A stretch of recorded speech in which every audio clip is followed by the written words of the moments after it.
Centuries ago, 4 prison ships from Earth veered off course and journeyed deep into the remote Capru sector. There they crash-landed on the planets of Tarsonis, Moria, and Umoja.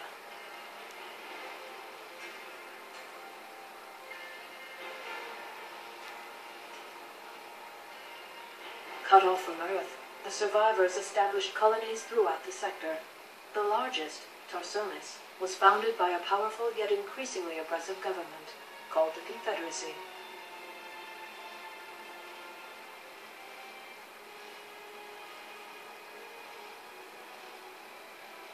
Spurred by the terrible acts of this government, Arcturus Mensk formed the Sons of Korhal.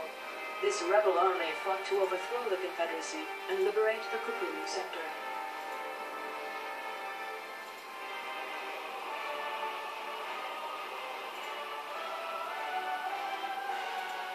Even as Minsk and his resistance fighters fought to overthrow the corrupt Confederacy, a much greater threat confronted the Terrans.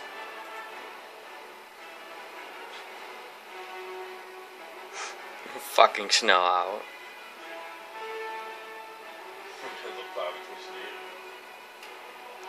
Without warning.